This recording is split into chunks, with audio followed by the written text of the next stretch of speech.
Olivier Marchal, vous êtes fidèle au Festival de télévision de Monte-Carlo, même si cette année votre actualité est plutôt tournée vers le cinéma avec la sortie en juillet de Le jour attendra, où vous partagez l'affiche avec Jacques Gamblin. Ouais, tout à fait. En fait, moi, c'est vrai que c'est un festival ici que j'aime bien, et parce qu'il y a des gens que j'aime bien. Quand projet immédiat, c'est vrai, c'est la sortie du jour attendra. C'est un peu le premier long métrage d'Edgar Marie qui avait coécrit Les Lyonnais avec moi, qui est un ami, qui m'a proposé ce très joli rôle. Voilà, donc on va voir ce que le film va donner. Et puis en télévision, je prépare une nouvelle série pour Canal+, qui s'appelle Section 0, que je suis en train d'écrire et que je vais réaliser à l'hiver 2014. Pour Le jour attendra, c'est l'histoire de deux patrons de boîte de nuit qui s'étaient un peu perdus de vue et que le retour d'un psychopathe va... Oui, tout à fait. En fait, ce sont deux patrons de boîte de nuit qui voyaient leur affaire péricliter, qui ont accepté d'aller faire un deal de cam au Mexique pour renflouer leur compte. Et donc ça va mal se passer puisqu'ils se font arrêter par la police mexicaine, torturés. Les scènes sont assez violentes, les scènes du début d'ailleurs. Et ils vont être obligés de balancer le contact là-bas, en échange de leur liberté.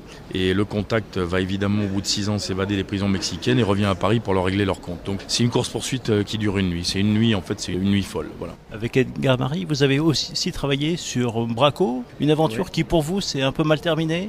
Vous en êtes toujours un petit peu meurtri? Meurtri, oui, mais après j'ai décidé d'arrêter la polémique, ça sert à rien. Je suis très fier de la saison 1.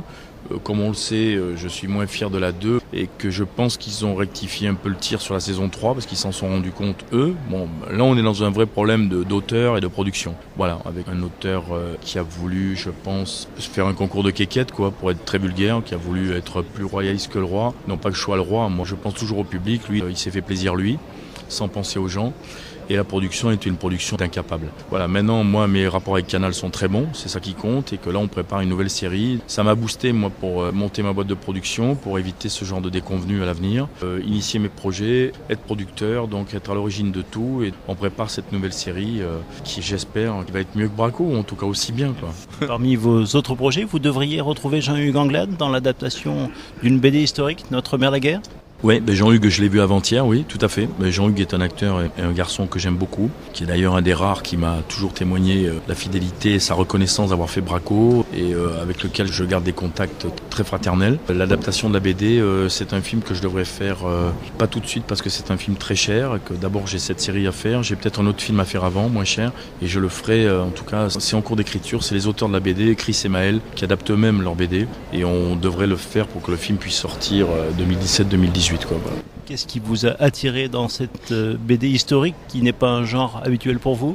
Moi, je suis fasciné par la guerre de 14-18 parce que mes grands-pères étaient poilus, donc ils ont fait Verdun. Moi, j'ai des médailles de mes grands-pères qui sont accrochées dans mon bureau, que j'ai eu la chance de connaître parce qu'ils en sont sortis, ils en sont revenus vivants. Et d'abord, la BD, c'est passionnant. C'est au-delà de l'histoire des hommes et de l'histoire de la guerre. C'est une histoire d'amour aussi. Il y a 3 belles histoires d'amour. C'est une BD qui se situe en 3 parties, avant, pendant et après les tranchées. C'est la quête de la vérité d'un jeune gendarme qui essaie de résoudre des meurtres au front, qui va découvrir la guerre à travers son enquête. C'est une espèce de parcours initiatique à l'Apocalypse Now, si vous voulez, mais en 14-18, avec tous les thèmes qui me sont chers, la rédemption, la quête de la vérité, l'amitié, l'engagement dans les valeurs patriotiques et républicaines qui, moi, aujourd'hui, me manquent. Et je trouve que c'est important de montrer qu'à l'époque, il y avait des mecs de 15 à 18 ans qui allaient dans les tranchées pour défendre une terre, un pays, des valeurs républicaines qui sont les nôtres. Que là, on a bafoué tout ça, on a piétiné tout ça, on est dans un monde où c'est le chaos absolu. Et pour moi, c'est important de parler de ces hommes qui se sont battus,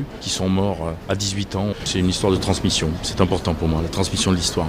Alors vous avez beaucoup de pain sur la planche, d'autant plus que vous devriez réaliser une autre série pour France 2 cette fois, 96 heures, inspirée de l'affaire Néré et du livre écrit par un autre commissaire de police gardé à vue dans cette affaire.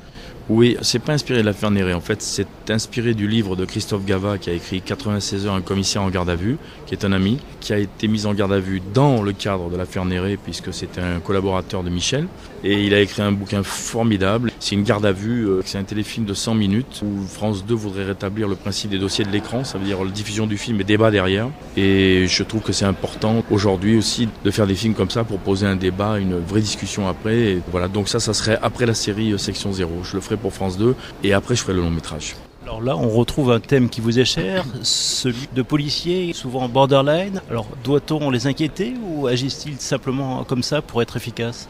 Écoutez, ils agissent pour être efficaces. Après, moi, je peux pas me permettre de parler de l'affaire Néré, encore une fois, parce qu'elle n'est pas jugée et que moi, je connais trop bien Michel. Je sais qu'il a ses méthodes à lui, qui ont eu leur efficacité. Moi, si vous voulez, à l'époque où j'ai poussé mon coup de gueule, c'était pas pour dénoncer un système judiciaire. Non, je laisse la justice faire son travail. Moi, c'était juste pour m'emporter contre la presse qui a totalement négligé la présomption d'innocence, où Michel, le jour de son interpellation, dans les journaux le lendemain, c'était déjà devenu Pablo Escobar, c'était un trafiquant de drogue, un proxénète.